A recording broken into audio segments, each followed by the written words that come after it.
no doubt. I'm excited. And this man we have sitting here in our chair to your right He's pretty exciting. is already one of my favorite Skyhawks of all time. I totally agree. We have got with us Jordan Sears from the men's basketball team, second-year player, transfer from Gardner-Webb. Jordan, we've been trying to get you on, man, for the past couple of weeks, and you're a tough man to find. I'm sorry about that. No, hey, listen, we got you now. Yes, That's the main thing. So, leading scorer in the OVC right now. Career year for you, steals, rebounds, assists, points, as I mentioned before. It has been a really fantastic season so far for you. What's got it going? Really just hard work. Coach giving me unbelievable confidence on and off the court. And stuff, just leading up to that, just like I said again, just working hard in the gym, constantly working on my craft, and then my teammates having the faith and belief in me to be able to make the right play at all times. So I want to go back to your teammates from last year. You were with KJ and Parker and also Chris as well. But KJ and Parker, KJ was his second year. Parker came back for that second year as well. And you, as you emerged throughout that lineup, got into that starting five. What were some of the lessons that they taught you that you've carried over to this year? Just to be yourself. KJ and Parker, unbelievable basketball players. And, it's not necessarily things that they told me, but just to be able to watch them playing the games, and when I'm sitting on the bench and watching them play there, they play within themselves, they play within their game at all times. So that's, just me kind of keeping that thing rolling, so things like that. But nothing really more than that. Just continue to play my game. Cool. I'm calm, collected type of person. So. That's really me on the court. I want to talk about, that's my favorite part of your game is the steadiness, that the calmness, and I think we could watch your face only on camera and not know if you're up 10, down 10, you've got 20, you don't have any point. Like, you're the same at all times. Is that who you were born as, or is that an attitude that you've decided to become? Not naturally. I'm usually a person that used to show a lot of emotion on the court, and at times I feel like it didn't really get me flustered, but it would sometimes change the play of my game. So I kind of had to learn, just with my mom and my brothers, kind of like just to stay steady at all times, because that's the leader. You have to be the most steady and don't let everybody see you going on the emotional roller coaster. So once I learned that, it helped me a lot as far as emotion. But what helps me get to the next level in my game is the positive emotion side of it, if that makes sense. So you channel that so well, and the word steady is a wonderful word. Yes, sir. And no, all leaders have to be steady. And you've had to move into that leadership role. Parker and KJ leaving, and now you step into that point guard role. You have some newcomers with Issa and Jacob, but you are the number one guy. And I'm talking to Coach before the year started that you need to step into that leader role and be that guy that the other teammates listen to and look up to. So how has that been, stepping into the leadership role, which, in my opinion, and I think Chris would say it too, you've done a really great job at that. It's not easy at all. Just trying to get everybody on the right track and on the same path. Is as far as at a mental state, I'm still learning how to get better at that. But just like I said, Coach is giving me, I'm taking bits and pieces from him. Obviously, he's a great leader, leading the team for the past 3 or 4 years. So just learning what I can, soaking up all the knowledge, and then helping to implement that with the team is doing a really good job. We're starting to figure things out together and playing more together, so it's really helping. And we'll get to this past week, a sweep wins over SEMO and Lindenwood. But going back with Coach, for those that don't know, Jordan, you used to go to Coach Ritter's dad's basketball camps, and so I'll kind of try to summarize the story a little bit. You went to his dad's basketball camps, and then he recruited you hard for many, many years during your high school career. And you say, okay, now I'm going to go to Gardner-Webb. Well, he was at Bethune-Cookman at this time, right? Yeah. Okay, so you go to Gardner-Webb, and then he comes over to UT Martin. You enter the transfer portal, and he always says, okay, how much am I going to have to do to get you to come over here? Now, was there much convincing, or were you like, okay, no, this time I'm going to go join him? No, it wasn't much convincing. Once I got the call, I pretty much knew I was coming here right away. I gave him a little question, made him try to get him to question whether I was coming or not. But yeah, I was definitely coming for sure, just to, like you said, he's been recruiting me 2 or 3 years, so I was like, I ain't gonna make him wait again. Just go ahead and get this thing rolling. And, it worked out for the best. Yeah, well, I've heard his version of the story, but he's like family. You're like family to his family. Yes, sir. Yeah. Just like they knew me since I was Middle yay school? high, Yeah. middle school, actually elementary school. So, Wow. Yeah. Yeah. Like just going to the basketball camps and being around all the guys at all times. It was really fun. It was actually a learning process for me because it taught me basketball the right way. That's when I, not really so much of a leadership role, but I seen signs of how good of a leader I could become just watching those guys. Just being around the college guys and then people around me as well. So it was really cool. It was really fun. I want to say one other thing, and I'm sorry to interrupt, but I just looking. It reminds me, we had a game. I don't know when it was. It was at home. It was this season. Your stat line shooting wasn't great, and as soon as the game was over and people were off the floor, you were out there shooting. After a game, after you played 35 minutes or whatever. Western Illinois. Yeah, well, so you know the game. Yeah. I can't even begin to tell you how much that impressed me. What was your thought process to just get back out on the floor and shoot baskets after that game? Really just to try to get out of my own head. Like you said, I'm gonna try to be a better leader. So in that time, I just wasn't in the right headspace. Couldn't make shots. I was really angry at myself, and then I wasn't helping to pick the guys up as well. So I wanted to kind of just go out there and basketball is my outlet. So just go out there, get some shots up as well as, get my, not necessarily my confidence, but just to see the ball go through the net a couple times. Yeah. That's all I really wanted to do. I have not seen that from many players. I mean, the last thing we want to do in life when we don't do something to the level that we want to do it is to keep doing it until we ride this. And you wanted to do it almost immediately. Sorry, I just wanted, I wanted everybody to know that because all of your hard work. We see you during the games, during that 40 minutes, but it's what's happening that is not during the games that makes you who you are. Yes, sir. And going back to, I know I've talked about last year a couple times, but then after this one, we'll get to what's happening right now. So you started out last year, and Coach Hurd talked about it during the UTMEs when we had your video for basketball MVP. At the start of the year, it really wasn't going how you wanted it to go. I mean, weren't in the starting lineup, but then later on, got in there, ended up being all OVC first team, and really built your game up. What clicked for you, and what was the moment where you broke through? You felt like you broke through and got into that starting five and really started to prove yourself. That's a really good question, actually. I didn't really think much about this, but I would just say what really got me going was, like I said, just watching KJ and Parker and how much they stay within themselves. Just practice day in and day out, kind of focusing on my game and what can I do to help bring more progress to the team. And I feel like that's what got me going as an individual player. Then we played a couple games. I had a couple good games, and then we went to Bowling Green, and I just exploded. And then from there on out, it was, I think we went Tennessee State after that, and then we kept going, and I kind of started to emerge and find my role and what I needed to do to help the team be more successful. And I feel like just, again, watching those guys and then everybody around me knowing, like, you can be special. You just got to, go out there and just be ready to show it at all times. Yeah. And that's what kind of got me going. It was the game after the rib injury. Yeah. Yeah. And I'm sure you remember the specifics, but we didn't know how long you'd be out. Yeah. You missed one game? Yeah, one game. You came back after that and had maybe the best game that you had. Like, what in the world? Who is this guy? Yes, sir. I was heartbroken. They told me I was going to be out. I think it was about actually until the OVC tournament, I think. And I was kind of like hurt still, and I was feeling bad. It was kind of hard to breathe a little bit. And then they had me on, I forgot how many meds they had me on, but when they got it looked at again, because it was to make sure that it was actually what it was supposed to be. And then I forgot, I think his name is Seth.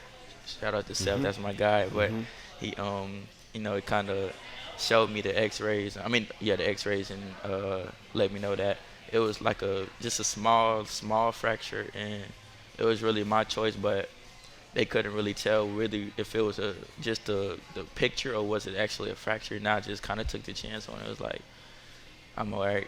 You were all right. Kind of prayed and make Yeah. sure I was good, and the rest is history. And you were good. Yeah, absolutely. So we get to this year now. Really big week for you all defensively on the floor, holding SEMO to around 50 points. And then Lindenwood, too. I'm going to talk to Coach after this. But one of the most impressive things, I think, in that game was you all's ability. Lindenwood kept hanging around. But the second they got to maybe 3 points, 5 points, y'all slammed the door in their face and went up by 7, went up by 10. They inched closer, got down to single digits, and you kept slamming the door in their face. And going back, I mean, Eastern Illinois was kind of like that, what they did to you all, and then you were able to do that to another team. So how big were those 2 wins to be able to get that in that type of fashion, especially with this road trip coming up? Actually, it was really big as far as our confidence and our bite on defense. We've shown signs here and there, and we haven't really been able to put 40 minutes of defense together. And then just going into this past week of practice, that was our main focus. We know we can score the ball at any time, at will, at all times, on the different spots on the floor with a plethora of guys. So just our defensive bite, and we guard, it's the drill we do. We guard 45 seconds, and it's an accountability drill. And if you mess up the 45 seconds restart. So I feel like just us competing and going at a high level at all times, high-intensity practices the whole week, not taking any days off, it really helped us defensively. And then just to know defensively what we like to do together as a team, whether it's we're trapping the ball screen, switching ball screens, or just switching all over the floor. No matter what we do, we're together doing it. And I feel like that's the main part of helping us get these 2 big wins. The other team can't score, they can't win. So that's the main thing with it. If I quit this season, I still be the greatest. Skyhawk Sports Talk Podcast is brought to you by Weekly Ford Nissan. Ryan Ritter is the Skyhawks sweeping their homestand against arch rivals SEMO and then Lindenwood as well, and 2 very impressive performances, Coach. 2 wins at home, very good, and then now this road trip coming up. But the way that you all played defense, talking to Jordan, that was very impressive. Yeah, it was good for us to for our guys to see, not just 20 minutes, not just 40 minutes, but 80 minutes. 2 games of us putting defensive effort together. I thought we had great practices, and I thought we earned the opportunity to come out and play really hard, and we did that. And obviously, when you get a chance to win, kind of helps reinforce some of those principles we're trying to teach during practice. Go back to a little bit. The Moorhead loss was tough. It snowed. You were stuck there after the loss. I guess it wasn't easy getting back home probably on Friday. When did you practice after that? Well, we actually came back after the game Thursday. Oh, okay. So that was a long trip home. We took about 7 hours. Okay. We got home about 4 o'clock in the morning on Friday. So we gave the guys off Friday, and then Saturday, Sunday we went really hard, and Monday we were off, and then Tuesday, Wednesday we went really hard, and didn't really talk as much game planning about SEMO or Lindenwood. It was really more about internally what do we want to do down the stretch, and our guys responded. We were gritty, we were tough, and. I think that Moorhead loss probably lit a fire under some of us, coaches included. Mm-hmm. And that's, again, we talked about this in our post game. You took a negative and turned it into a positive by far. And sometimes it's those little it's the old thing, adversity doesn't build character, it shows character. Yeah. Yeah, and I think, we always say, we got to learn from a loss. Well, you have to learn. You can't just lose and then say, hey, this is the problem. You got to identify it, you got to correct it, and then you got to practice it. And I think we all identified the problem was that we defensively weren't where we wanted to be, and we identified it. Well, now we got to rep it out, and we can't expect it to get figured out overnight. But I did think this weekend you saw, wasn't a full 40 minutes, but I thought you saw 36 minutes of defense against SEMO and about 32, 34 minutes against Lindenwood, which was good enough for us to win. But we know to get to our max destination, we've got to get 40 each night. Mm-hmm. And Issa, want to highlight him, back-to-back double-doubles, sprinting up and down the floor. He was a workhorse. Saw him get the rebounding belt after the game. First of all, what's the backstory on that? So we always have this I don't know. Coach Cobb's a weird guy, first off. Who is not Coach Ritter's brother. That is Reed. Yeah. I know that gets mistaken a lot. Yeah, so Coach Cobb went and got a rebounding belt made. So when we out-rebound the opponents, we're 9-0 or 10-0, I believe. So rebounding is really important for our program. So we went out and got like a custom-made rebounding belt. Has a picture of Charles Barkley. Has a picture of Dennis Rodman. Yeah. It's heavy. It's the real deal. So, Issa had I think he had 11 rebounds on Thursday, and I didn't give him the belt. I was like, dude, this is the expectation. We gave it to Sebastian Mendoza, who had 7. because he's a guard. He went and out-rebounded his position. Well, then on Saturday night, Issa had 17, and I said, okay, man, you get this, You got it this now. belt You back. got it now. But what a game from him. I mean, and again, his offense was great because of the hustle plays he was making. He'd miss one shot and then fight to get it back, and then second chance points, and really fueled you this past week. Yeah, I mean, you said it. Well, the first thing you said, he sprinted up and down the floor. Even when he sprints, something good happens. Obviously for the week, he averaged 14 points and 14 rebounds and 2.5 blocks, but it really started with his ability to sprint up and down the floor, be in a defensive stance, and then we didn't call anything extra for him. We weren't giving them the ball more. He was just playing with purpose, and that gave us a chance to be really successful. That makes a lot of sense into what I've been thinking, but I haven't had the ability to put it into words, but it's pretty obvious. It's sprinting up and down the floor. There have been some games this year when he's on the floor, I don't realize he's on the floor. And he's not invisible. He's obviously, but he physically where he is and his talent level, I should never not notice that he's on the floor. He's got that much potential and he's that good. And I felt like in the last 2 games and at Tennessee State, I mean, I know whenever you notice he's out there, and it's all he turns it up another notch. Well, I think the biggest thing is, with the landscape in college basketball, right? It's very rare to have guys for 2, 3, and 4 years. So, Issa got here, basically got here in August, and so we're really trying to figure out how do we coach these guys the best. I mean, Jordan Sears has been, I've known him since he's a little kid. I've had him for 2 years. KK, Kobe, Dez, we know how to coach those guys. Issa, and all the new guys, you're still finding the best way to get the most out of them. And I think for him, it's just giving him great direction, which I think we did last week. He accepted it and responded great to it. So I think you're going to continue to see, more and more consistent efforts from him. Oh, he could be a force. I mean, we see that. His size. I mean, he can play basketball at the next level, right? No doubt. I mean, he can play as long as his body holds up. Yeah. It really starts and kind of ends with him. How determined, how focused is he to use that athletic ability on a consistent basis? Yeah. A really good note. It's talking to Ryan Rickman, Issa Muhammad, the OVC Player of the Week and Newcomer of the Week, and that is the first time in program history that 3 different players have won OVC Player of the Week. So congratulations to you, Coach, being a part of that. But those guys, my goodness, the big 3, they've done work. But I talked to you just throughout this week, or this past week, about the X Factors. Kobe Jeffries, my goodness, what a week for him. Yeah. And again, I'm going to say his stat line, back-to-back 9.3 assist games. A lot of people will listen to that and think, okay, Davis, what the heck, this 9 points, 3 assists, that's not a big deal. But for him to come in and do that and the defensive effort as well, that's so major for this team. Dude, I straight up said it after the game. I was like, Kobe Jeffries, you're just freaking awesome, man. Always ready when his number's called. He's a hell of a leader. The 9 points and 3 rebounds, that's cool. I'm happy he does that for him, but he does so much more for our team, not just statistically, not on the floor. He's a guy that people rally around. He keeps our head on straight. He keeps us together. That's a reason, he's a huge, huge reason why we have a chance to finish this thing on a high note. And so now 4 games on the road. We'll talk to Coach McMillan about this as well. 3 games in the next 6 days on Thursday, Saturday, and then Tuesday you go Eastern Illinois, SIUE, and Little Rock. 3 really talented programs. Yeah, I think, if you don't want to look at the standings, but they're right in front of your face, and, there's – what is it?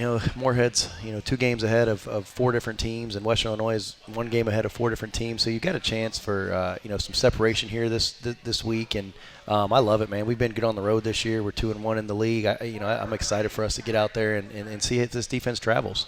And how hard is it then to scout these opponents? Because it's such a short time. I know you have Reed scouting someone, Bug scouting someone else, and then Denver Cobb scouting someone. But that is a short time to be able to get that information and then input it to the guys as well.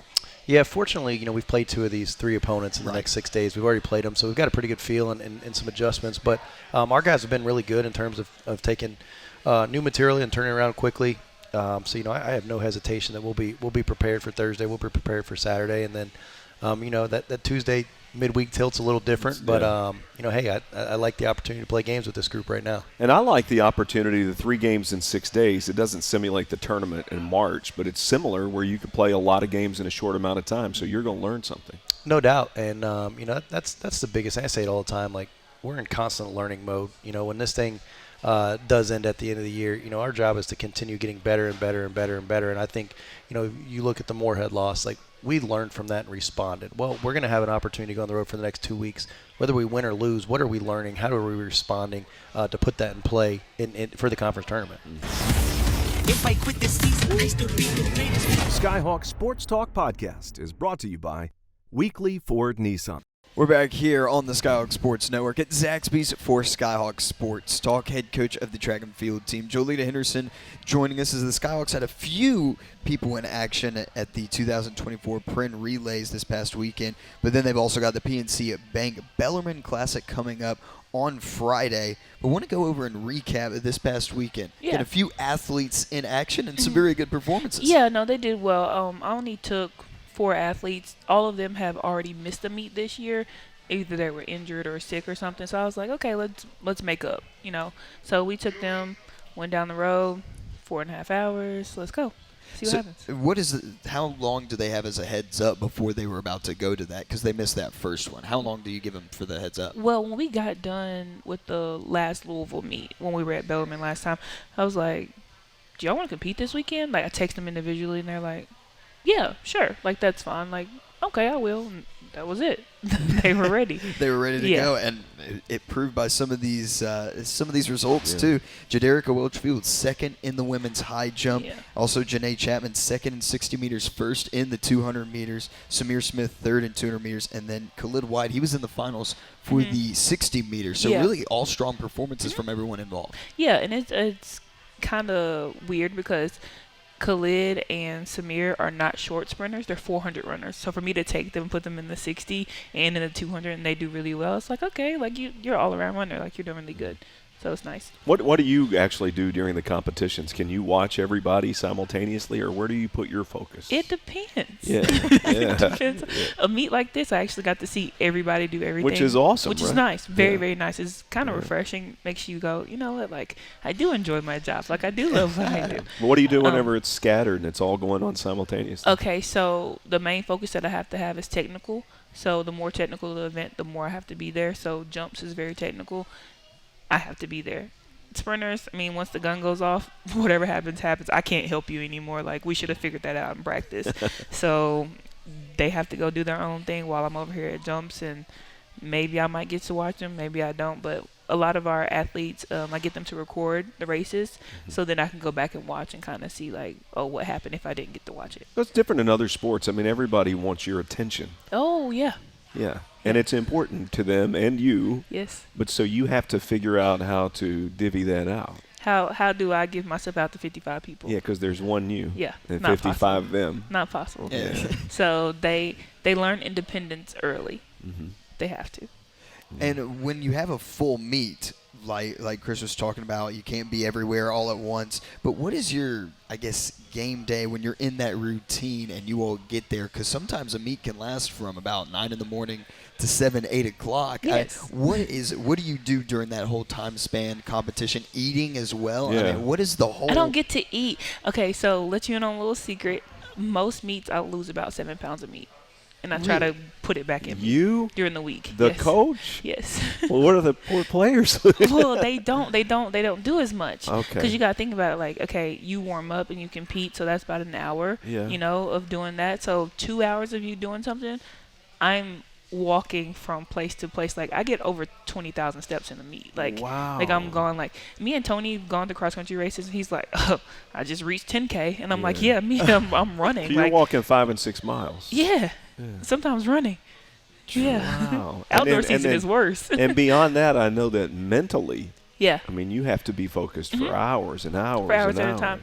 And, So- and immediately changing your focus from here to there to here Yes. to there, back to here. Oh, no, this player needs that. Yes.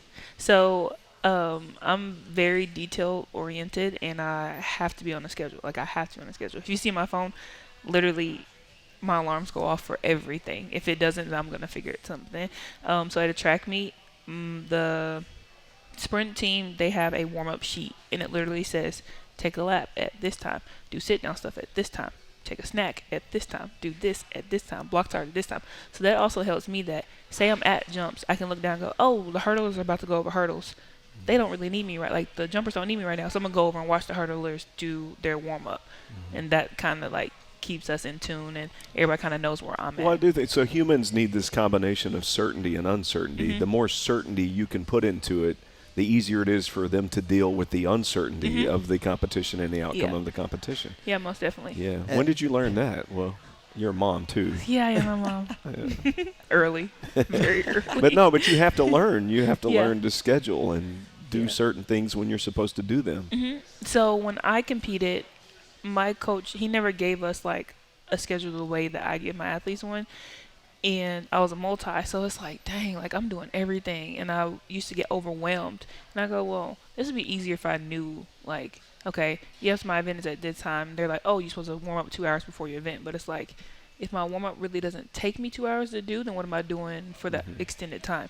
So I make sure that my athletes know exactly what they're doing when they're supposed Is to it do it. negotiable on their part, or is like this? You need to do this. Well, okay, so there is some time in between. So you have to do a lap. Say you start warming up at 12 o'clock. You do your lap at 12. You don't have to do your sit-down stuff until 12:05.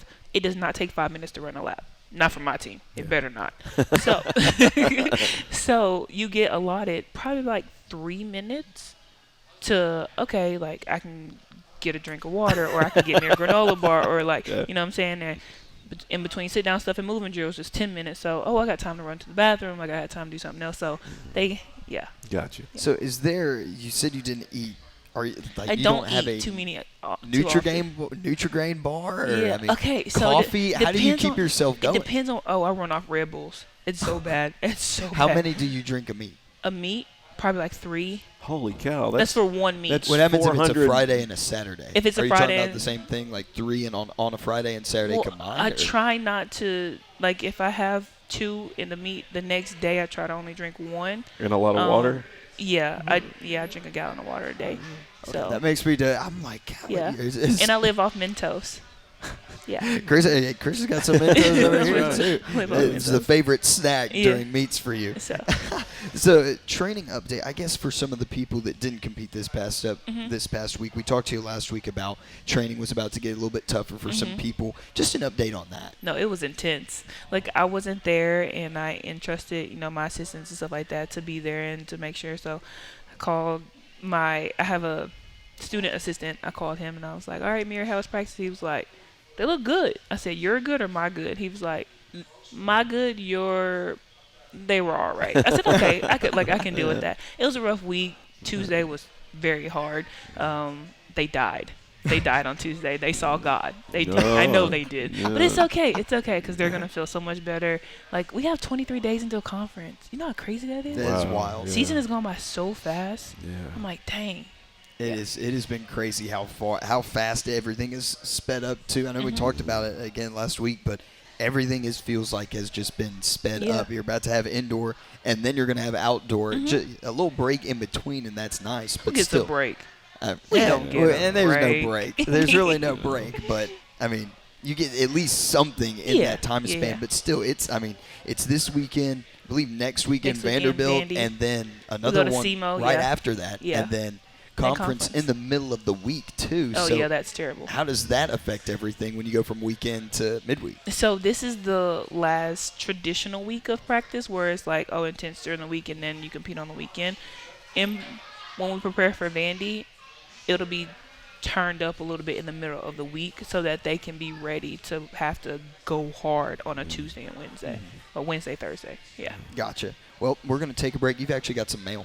Ooh. You have some mail. Oh, goodness. Got that Don't this try morning. to read those Yeah, I questions. didn't got see it. I that didn't see this it. I didn't see morning. it. If I quit this season, I still be the greatest. Skyhawk Sports Talk Podcast is brought to you by Weekly Ford Nissan. First one, your favorite. I don't know if we've asked you this already. Favorite memory of coaching so far? What season are you in, first of all? 7. Season 7. No way. Oh, my That gosh. does not- Coach Really? said I was 22. I'm Yeah. about to be 30. Yeah. I did not even know it was season 7. Yeah. Yeah. It's my 7th year here. Yeah.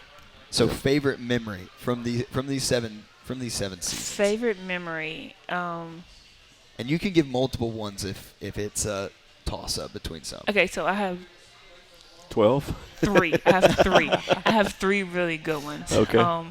So Addison Taylor, whenever she scored last year at conference, and she broke Tamikia Glenn's record in the hurdles.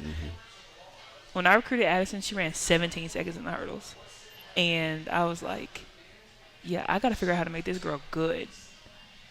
And it finally clicked for her that day, and she ran 14.4. My goodness. Like, that's crazy. You know what I'm Yeah. saying? Like, yeah. That's insane. So that probably one of my like favorite memories. Darius, when we went to, excuse me, when we went to NCAA first rounds last year, the season leading up to that was not a good season for him.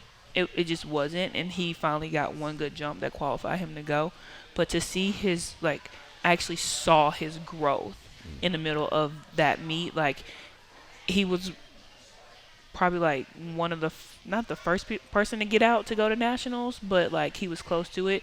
But just to see him like absorb everything there, and then like it actually clicked, and he actually understood, like, yeah, I am here, like I am good, like I'm just as good as these other people, like I'm doing this. We don't have a pit, we don't have the resources, but like I'm here.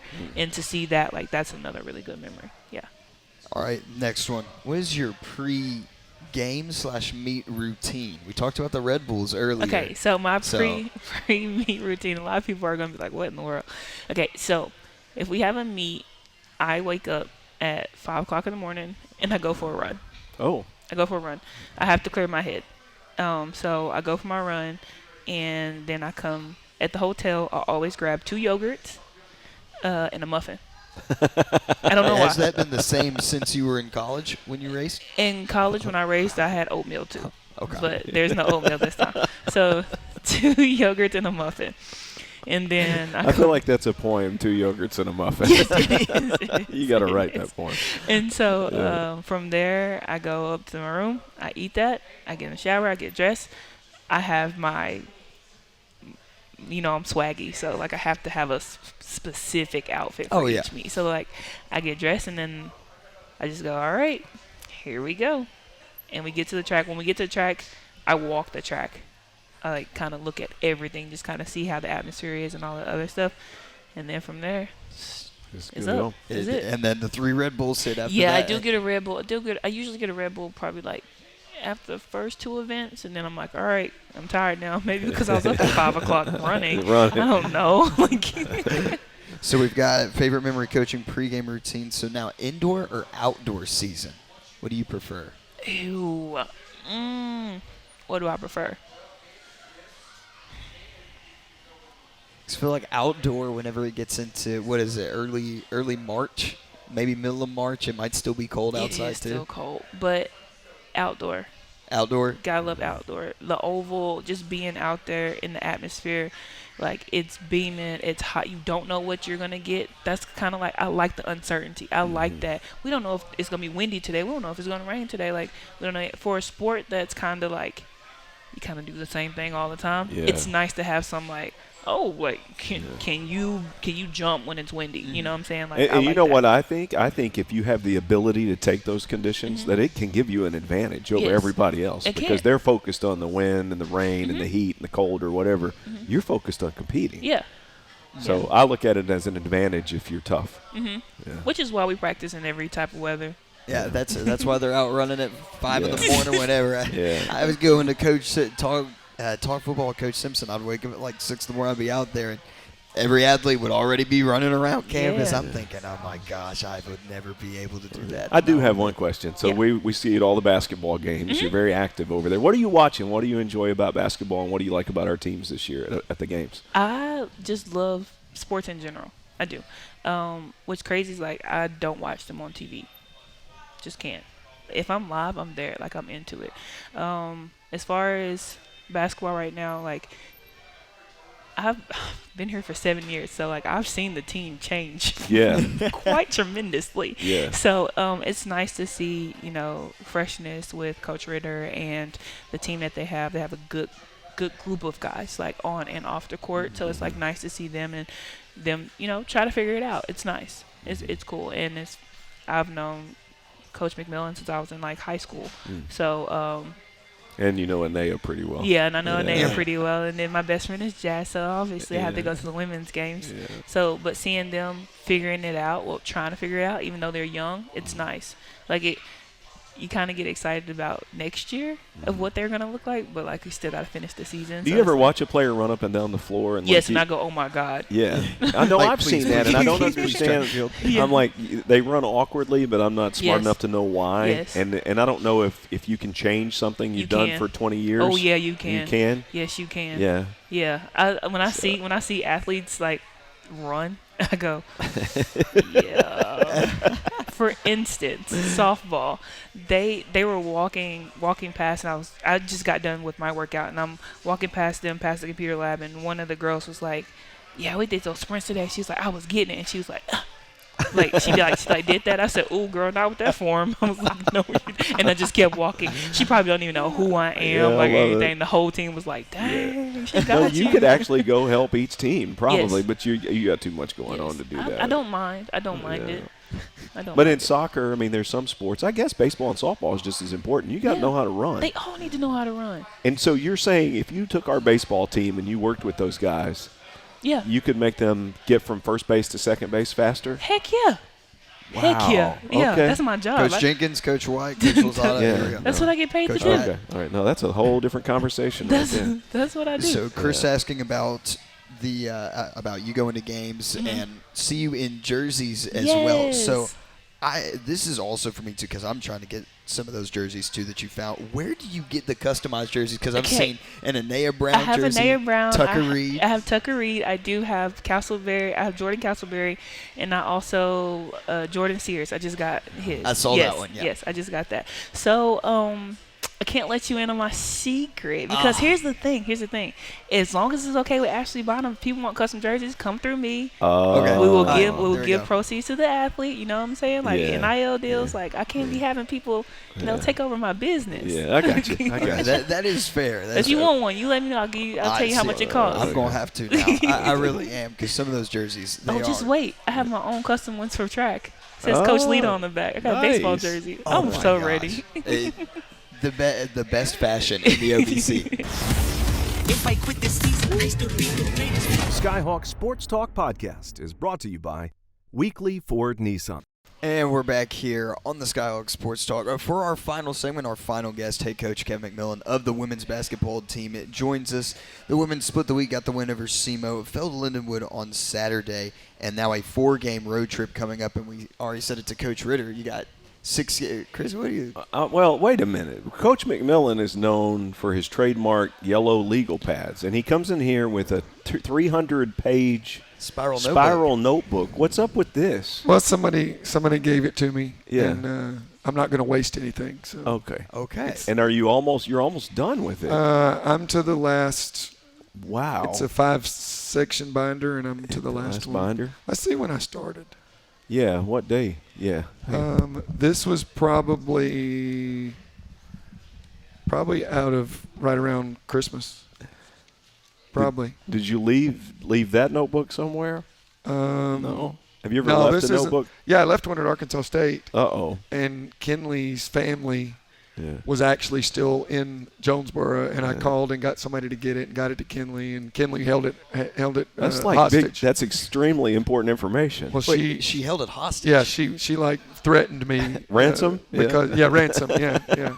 So like more minutes or something like that is what? Is that what she was wanting? I think she wanted food. I think That's if achievable. If I remember Kenley, she wanted or Dr. Pepper wanted. I think it was Dr. Pepper actually. But that information in there is so valuable. Do you sort the information from do you go back and have a filing system when you're done with a notebook? No, I should. What I typically do now, because I know I'm not very smart sometimes, is I'll whenever I do something I like, it'll be circled. Okay. And then typically after about every, I don't know what amount of time, you'll see a page that's got like 5 things written on it, which means on the last few pages I kind of got all these ideas together. Mm-hmm. So that way whenever because I'll forget stuff, and then I'll go, I think I was working on that, and I can go back and kind of find where I was. So for So me, what we're seeing basketball plays kind of Yes. drawn out are Sure. But you would think at this point in the evolution of basketball that every play that has ever been created has already been created, but that's not the case. Pretty much it's been created or it's been used in some form or fashion. It's more about you take a play or a situation and you put your personnel in that. And where do they fit and where do they need to go, and would it be better if this one was over here versus over there? So it's not really that there's a lot of new stuff. It's where do you fit your people into that? And then it is how well they execute. And you know, you can run the simplest thing in the world, and that's all you run. If you execute it really, really, really well, you're going to be successful. You can have the best 10 sets that have ever been created. If you don't execute them, there's not going to be any good. So it's more about the execution. But for a team like us, I was talking to Coach Ritter about this because he gave me a huge compliment, which really wasn't, but he didn't understand that. He talked about watching us. He's like, you guys execute so well. And I says, Coach, because we don't have a choice. We can't mess anything up because everybody that we have that would create something on their own is in the wrong position or they're hurt. And so our execution has to be almost perfect because we don't have the people in the right places and the people playing to take advantage of any we don't have Jordan Sears. So if something breaks down, Jordan will make a play. Well, we've got Kinley who can do that, but she's in the wrong spot. So we have to execute just about perfectly to get the kind of shots that we need, and so we're always looking for things that we can do to help them. Yeah. And going back to this last week, Kinley was great, but Anaya too. Her big plays with 20 rebounds against SEMO and then another double-double against Lindenwood. What'd you think about her performance? Well, they're getting better. You know, I was just talking to Jolita about Anaya. I think Anaya has figured out, and it really is like a light bulb has clicked on that she's gone, you know what? I'm kind of good at this. And I didn't know that I was good at this. And so she's talked to Chelsea Perry, and she's got a little routine now that she's going to start doing. She's realizing that people are double teaming her, and so I talked to her about that this weekend, and I said, you are going to be a totally different player next year than you are this year, because now when she starts working on, well, I asked her about last summer, and she was like, she didn't prepare for what she's doing right now because she didn't know. Now that she knows, whenever you're working on a shot or a move or whatever, and now she knows this is why I'm doing this. And so it'll mean more to you versus when you're just doing it blind. Even though you're doing the right things, it just means so much more when you've had that experience. She knows, okay, when they double, they're either going to be like this or they're like this, so I can do this, versus me telling her those things. So she's working to get better. Lexi's working to get better. Kinley's working to get better. I mean, they're pushing and they're getting better. It's just like watching molasses grow sometimes. Going back to some of these games this past week, Coach, you were talking to Chris in pregame about fatigue showing up. Have you seen that towards the end of these games this week? Maybe. I don't really buy into fatigue in the last 5 minutes of a game. I buy into fatigue like in the middle of the third quarter. But once you get to the last 3 to 5 minutes of a game, I mean, you just dig down and figure out a way. And I think that 3 of the last 4 games we haven't answered that bell. I think the common sense, logical excuse for that is we're tired because we're not playing very many kids. I'm not gonna buy that because I've played 5, 6, 7 kids for a lot of years. And we've pressed and done it. You know, we won a state championship in high school playing 7 kids, pressing from the minute the game started till the minute the game ended, and we pressed on make or miss. So we pressed every single, and we would play 6, 7 kids. Yeah. Well, that was high school. Yeah, it was high school. But that's 32 minutes of pressing nonstop and whatever. So I think my fear is that experience is the reason why we're not answering the bell late. But there could be fatigue going on. We can't do any more to try to get them rested and ready than what we're doing. I don't know. Maybe it's the reason. I hope not, because then there's nothing I can do about it.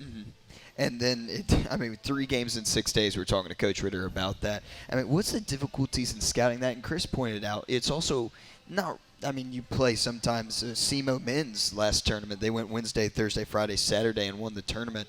But you do get some time here to kind of see, okay, we play Wednesday, win, then Thursday, win. Kind of test your I don't want to go back to like the fatigue thing, but kind of test your ability to rest, recover, scout, and get ready for the next opponent. Well, if that's the case, then we're going to get beat because we failed. So thanks, David. Thanks a lot. Thanks, David. Season's over, guys. Yeah, bye, y'all. Hey, let's drop the mic. Because we didn't. We beat SEMO in the first round, and then we lost to Lindenwood in the second round. I don't know. That's why I don't want fatigue to be the answer, because if it is, then we don't have a chance. We're definitely a team that people have to really scheme for. You better deal with Anaya. You better deal with Kinley. And you don't just walk out here and say, we're going to play y'all straight up. You're not going to do that, which that gives us an edge. But I just don't know that our kids even realize they have that edge. I just don't think they get it. And I don't know how to get them to get it. There should be a confidence about them about, okay, you're going to have to stop this. And it's like we don't have that swagger about us yet. We'll see it, and then it'll die down. Well, that means you don't have it yet. But if we ever get it, and that's why I'm struggling trying to push buttons. And I got to apologize to you for our post game. When? The other night. That was good. I was terrible. Which post game? I was awful. The win or the loss? The loss. Oh, you were fine. No, I was terrible. And it puts you in a bind because I was trying to figure out how to articulate what I thought about the game, and I could not figure it out. And so it was probably the worst interview I felt like I've ever done with you. No, it wasn't. But then what I've learned is I just try to be honest about stuff. And so when I was in the locker room with the girls after the game, I said, girls, I'm disappointed, but I'm not really exactly sure what I'm disappointed in. I'm not disappointed in y'all being coachable, because y'all are, you guys are out there giving me everything you got. I'm not disappointed about your effort, but I am, because there was a loose ball that was the game, and that's an effort play. So I'm probably a little disappointed about that. I'm disappointed that we turned the ball over here, but we didn't turn the ball over the rest of the game, So I struggled with that game on what exactly, and my thing was, if I don't know what I'm disappointed in, well, then what are you going to fix? And so it's like, I don't know. So I was a terrible interview. I've been a terrible, you name it, for the last 4 or 5 days trying to figure out. That was a tough one. I think that put a lot of us in a funk after that game, because it's a game we felt we were going to win and could have won and should have won. And games don't happen like that very often, I think. Well, I don't know that I would say that we went into thinking we should win. I think we went in there and got control of it, and then we should have won it. Yeah. And we didn't. And probably we all realize that love the girls to death. We don't get very many opportunities where we get control, and when we get it, we better not give it up. Because it's just so hard to control college basketball games. When you ever get in control, you don't want to lose it. Yeah. We lost it late in that game, and so, I don't know. We'll see. But I meant to tell you I was a horrible interview. Well, I thought it was fine. Okay. No worries. Well, right. again, 3 new opportunities this week, and we're going to move now on to the mailbag. We got a couple minutes. Okay. So I think James is here. He asked the question, what are your favorite movie quotes? Shawshank, I can answer this one. Shawshank, get busy living and get busy dying. Yeah. Yoda, do or do not, there is no try. I love it. If there's one quote that I probably show my players more than any, it's Yoda telling them, do or do not, there is no try. Because, Coach, I'm trying. I don't want to hear that trying mess. Do or do not. There is no try. I've never heard you say that, but that's great. Oh, it is awesome. Yeah. Awesome. We got a couple more seconds, this last one. What's your biggest tip to young coaches out there? You have 20 seconds. Jeez. Yeah. And giving them 20 seconds. Young coaches, you better figure out this new world. You better figure out how to manage your players and handle them.